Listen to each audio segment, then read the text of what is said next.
इस बीच एक नज़र ऑटो सेक्टर पर भी होनी चाहिए और ऑटो सेक्टर की ही अब जब बात करें, पिछले हफ्ते ही 1 तारीख को हमने ऑटो बिक्री के डेटा देखे थे। ऑटो बिक्री के डेटा ऑल इन ऑल अगर देखें, ट्रैक्टर सेल्स अच्छी खासी रही। पैसेंजर व्हीकल में भी अगर आप देखेंगे, ऑलमोस्ट आउटलायर जो है आयशर VCV थी। उसके अलावा ऑफकोर्स डिसअपॉइंटिंग सेट, लेकिन साथ ही टू व्हीलर सेगमेंट की अगर बात करें, TVS मोटर ने काफ़ी अच्छा पुश दिखाया। ऑल इन ऑल अगर देखेंगे, मिले जुले सेट, जहां पैसेंजर व्हीकल, कमर्शियल व्हीकल में कंसर्न्स थे, लेकिन ट्रैक्टर सेगमेंट में एक्शन देखने को मिला। इसी क्षेत्र से जुड़ी एक कंपनी M&M आज Q4 नतीजे जारी करने जा रही है। नतीजों के एक्सपेक्टेशंस यानी कि अनुमान कैसे रह सकते हैं, आइए सृष्टि से समझते हैं, उसके बाद एक टेक्निकल नजरिया भी जानेंगे। सृष्टि, बताएं।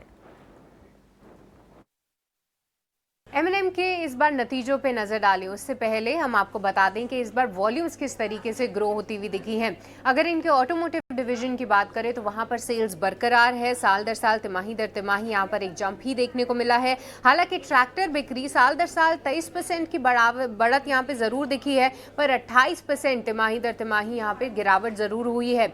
अब अगर हम देखें क्या इंटरनल्स यहाँ पे काम किए हैं, तो देखिए एक साइड ऑटो के वॉल्यूम्स तो काफी अच्छे हैं, पर इस बार डिस्काउंट्स भी कंपनी ने काफी दिए थे।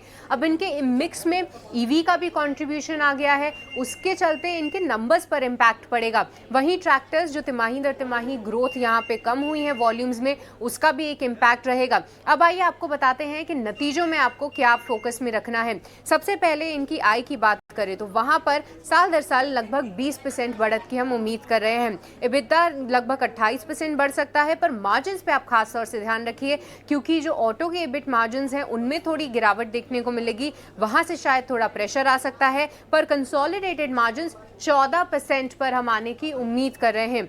और आखिरी में प्रॉफिट के फिगर की बात करें तो 2316 करोड़ हमारी उम्मीद है कि कंपनी अपना मुनाफा घोषित करेगी।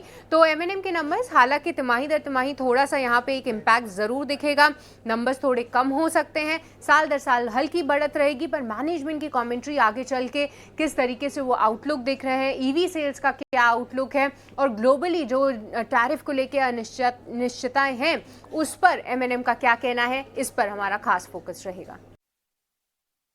ठीक है, एक टेक तो ऑटो बिक्री के डेटा के ठीक बाद M&M पर हमने देखा, जहां पे वॉल्यूम ग्रोथ में ऑटो सेल्स इन पर्टिकुलर हमने एक अप मूव देखा on a quarter on quarter basis as well as on a year on year basis. नतीजों की अगर